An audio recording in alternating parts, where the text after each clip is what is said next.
ഉണ്ടാക്കണം മാങ്ങാച്ചാറ്. മാങ്ങാച്ചാറ് ഉണ്ടാക്കിയാൽ കഴിക്കാം ചോറിൻ്റെ കൂടെ. വെളിച്ചെണ്ണയും നല്ലെണ്ണയാണ് കേട്ടോ ഒഴിക്കുന്നത്. നല്ലെണ്ണയും വെളിച്ചെണ്ണ. മാങ്ങാച്ചാറായതിൻ്റെ ഇതിനെ കുറച്ച് കൂടുതൽ കടുകിടണം. നല്ലെണ്ണ നല്ലതാണെങ്കിൽ ഇതുപോലെ ഇങ്ങനെ പതഞ്ഞു വരും കേട്ടോ. നല്ല പതയുണ്ടാവും. ഇല്ല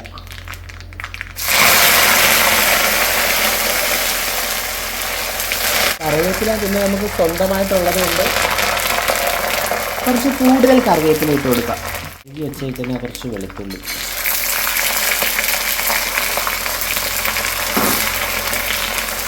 മാങ്ങ അച്ചാറിൻ്റെ മെയിൻ അട്രാക്ഷൻ വെളുത്തുള്ളിയാണ് കേട്ടോ. നമ്മൾ കുഞ്ഞ് ചീനച്ചട്ടി എടുത്തേക്കുന്നത് കേട്ടോ. കാരണം നമുക്ക് കുറച്ചേ ഉള്ളൂ മാങ്ങ. അപ്പോൾ അതുകൊണ്ട് ചെറിയ ചീനച്ചട്ടിയാണ്. അപ്പോൾ നമ്മൾ ചെറിയ ചീനച്ചട്ടി കണ്ട് എല്ലാം വിചാരിക്കും എണ്ണ കൂടുതലാണോ എന്ന് വിചാരിക്കും. അങ്ങോട്ട് നമുക്ക് കുറച്ച് പച്ചമുളക് അരിഞ്ഞതും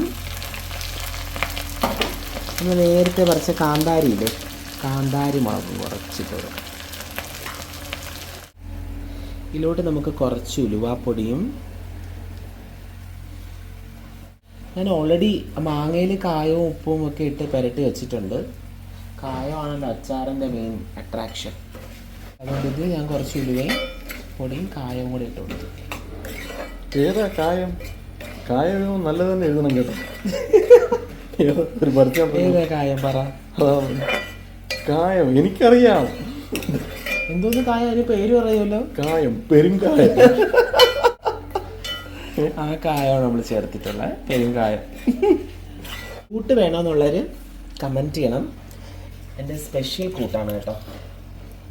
കൂട്ട് വേണ്ട, ഈ സ്പെഷ്യൽ കൂട്ട് വേണമെന്നുള്ളൊരു പ്രത്യേകം കമൻറ്റ് ചെയ്താൽ മാത്രമേ തരുള്ളൂ.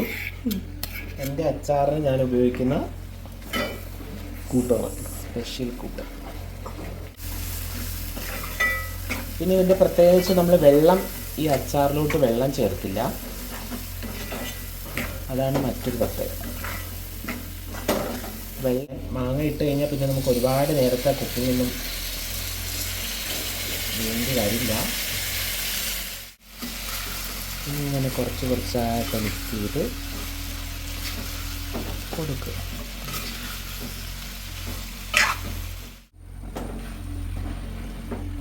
അപ്പം നമ്മുടെ മാങ്ങ അച്ചാർ നോക്കി